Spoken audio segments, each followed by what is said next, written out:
Bonjour mon frère, bonjour ma sœur.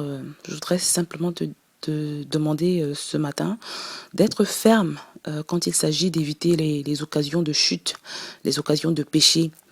Chacun d'entre nous se connaît, chacun connaît ses faiblesses. Euh, En fait, ce que je voudrais dire, c'est que quand tu as déjà identifié une position ou une circonstance ou une situation ou une configuration qui prête euh, à une chute ou à un péché, fais le nécessaire, vraiment, sois ferme quand il s'agit d'éviter cette occasion-là. Donc, un homme de Dieu a pris un jour une image d'une personne qui passe 4 fois sur un même chemin et qui tombe à chaque fois dans le même trou. Donc, c'est juste une illustration pour qu'on comprenne un peu ce que je veux dire ce matin. Parce que ce n'est pas normal.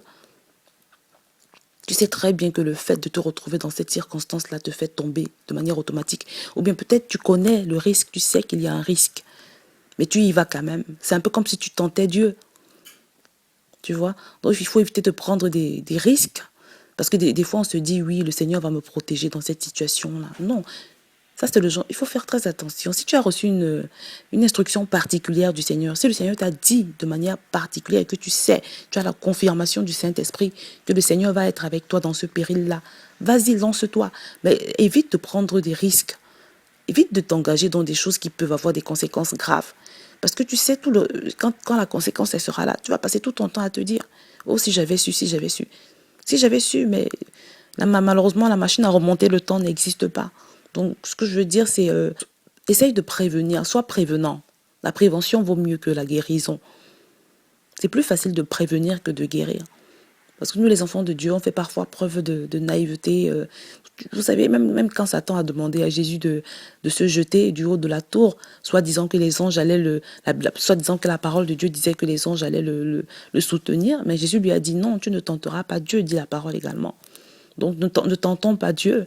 Ne tentons pas Dieu. Si quand on a identifié une circonstance ou si notre intelligence nous montre qu'un chemin est dangereux, une circonstance est dangereuse, une situation est dangereuse pour nous, évitons-le simplement. Évitons de prendre des risques. Dieu ne va pas t'en vouloir si tu n'as pas voulu prendre un risque. Il faut éviter de prendre des risques. Parce que les conséquences sont parfois terribles, terribles, terribles.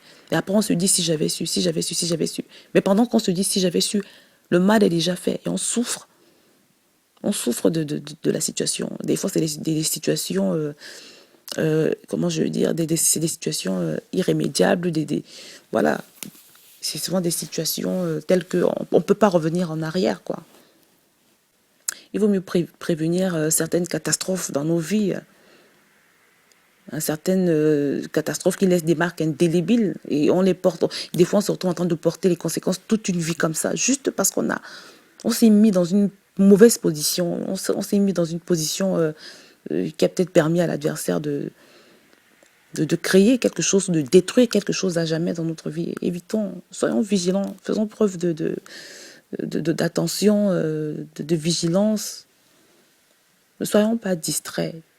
Et ne soyons pas aussi naïfs non plus, ne soyons pas, soyons mesurés dans ce qu'on fait, restons prudents, restons humbles, surtout ne tentons pas Dieu. Que le Seigneur te bénisse.